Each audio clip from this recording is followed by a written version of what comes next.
Some moments carve themselves into your soul, altering the very foundation of your world. For me, it was a quiet Thursday evening, the dishes still warm from dinner. Olivia stood at the sink, scrubbing plates with an ease that belied her words.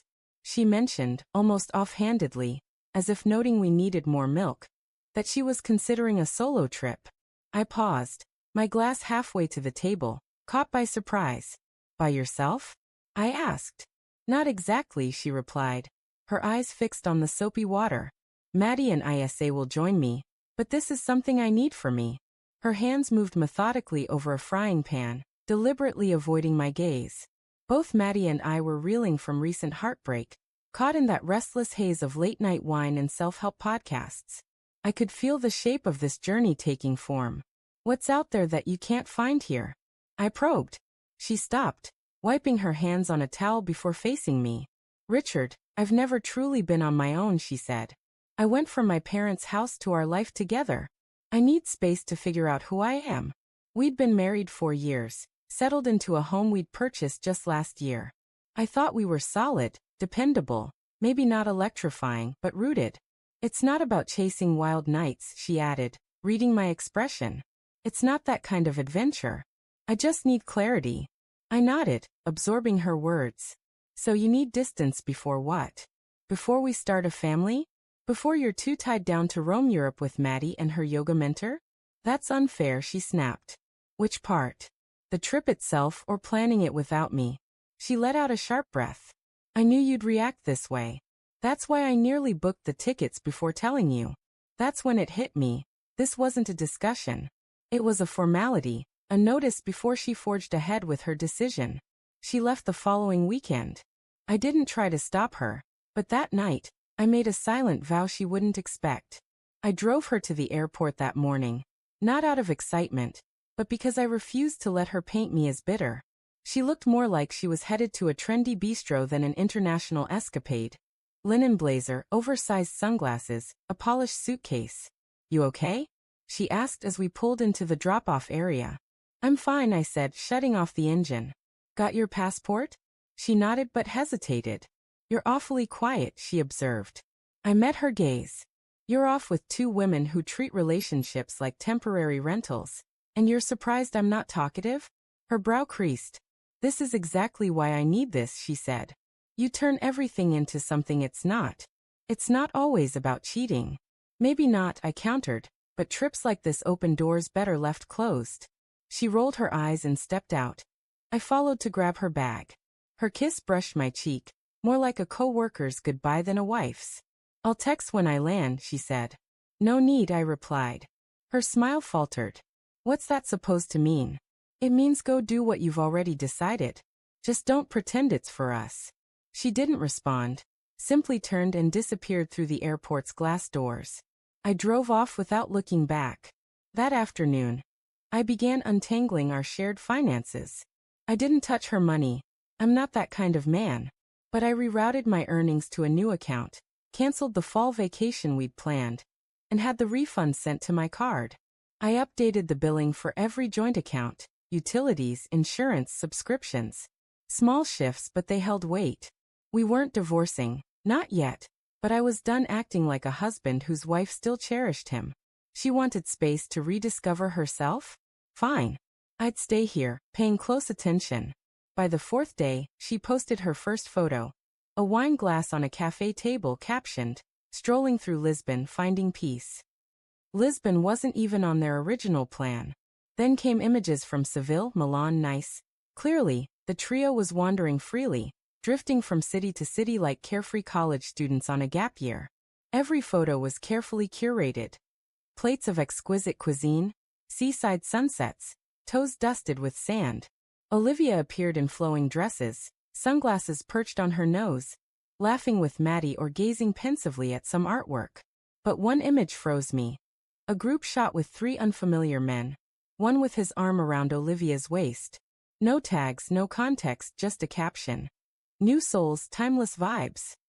I stared at it for a long time before saving it to a folder on my laptop. Call it prudence, call it instinct. I was done assuming the best. I didn't comment, didn't like her posts, didn't text. She messaged me once that week. Hey, hope things are okay at home.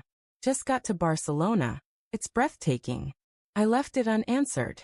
The next day, Maddie posted a video from a beach club. Olivia was dancing barefoot, drink in hand.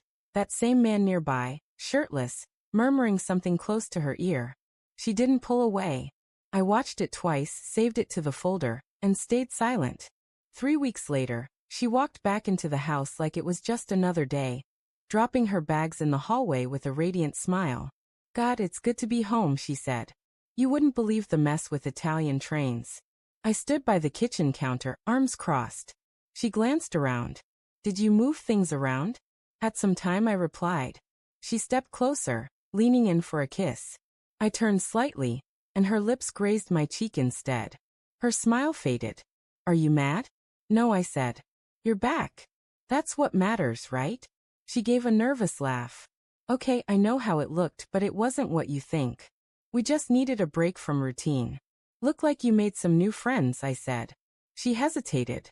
You saw the photos. I saw enough. Richard, please, she said. Group photos happen. They don't mean anything.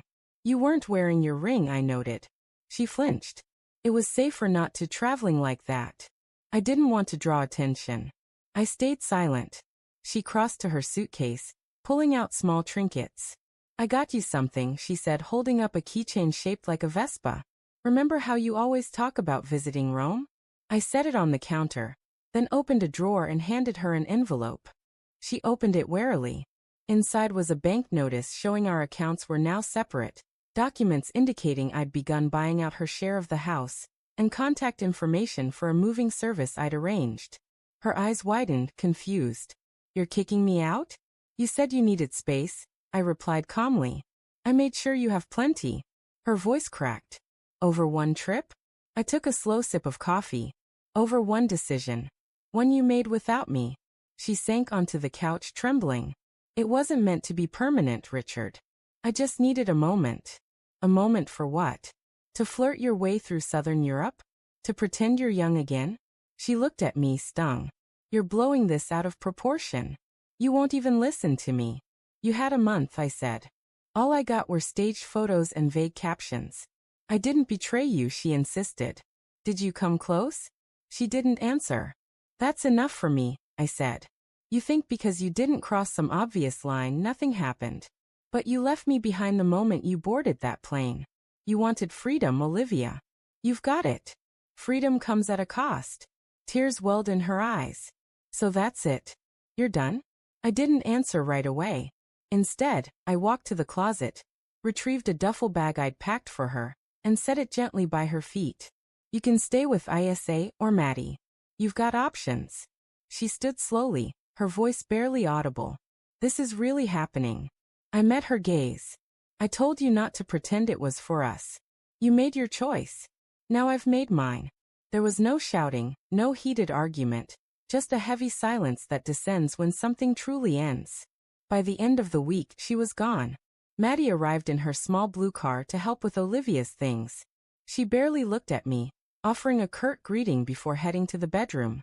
Olivia moved through the house like a guest, packing photos, emptying drawers, leaving a half-used bottle of shampoo in the bathroom. As if she couldn't fully commit to departing. She paused in the doorway while I worked at the dining table. This doesn't feel real, she said. I didn't look up. It's real. I thought we could fix things when I got back. You should have thought of that before planning the trip without me. That weekend, my brother Aaron arrived with his truck. No questions asked, just quiet support. We loaded the last of her belongings and took them to storage. After he left, I wrapped myself in a blanket, sat on the balcony with a whiskey, and let the stillness settle. The house was quieter, but it wasn't empty. It was mine. I wasn't angry or broken, just free. She sought freedom across continents. I found mine without leaving home. 2 weeks later, my phone buzzed with an unknown number. I ignored it. Then came emails, can we talk? Just one conversation. I didn't respond. The next day, she was outside the house, arms crossed, trying to appear composed. I've been trying to reach you, she said. I know, I replied, locking the door behind me. You moved on so quickly, she said. I started moving the moment you said you needed space. She stood there, searching for an angle. I made a mistake, she admitted. I looked at her. No, you made a choice. You just didn't like the consequences. I thought we were stronger than this. No, Olivia, I was strong. You were uncertain. That hit her hard. She recoiled. You don't mean that. I mean every word. She reached into her bag and pulled out a small box. My wedding ring, she said. I kept it with me the whole time. I didn't take it off. I didn't touch the box.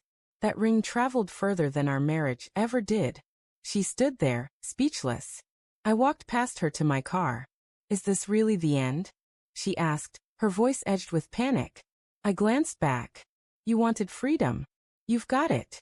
I got in, started the engine, and drove away without looking back. 5 months have passed. The house is sold, our assets split cleanly, no messy legal battles, just quiet goodbyes. I moved into a smaller place near work. 1 bedroom, uncluttered mine.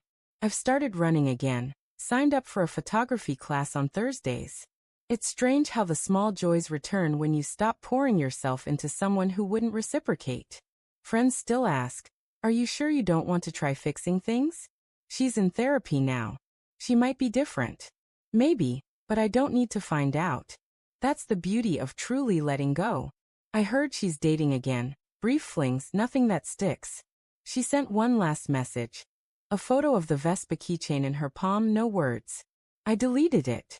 She doesn't know I kept mine, not as a keepsake of her, but as a reminder that real love isn't about grand gestures or second chances. It's about who stays when it's hard, who resists when freedom seems tempting. She left to find herself. I stayed and found me. I'm dating again, carefully, intentionally. I don't chase sparks anymore. I seek the steady, the quiet, the ones who stay when no one's watching.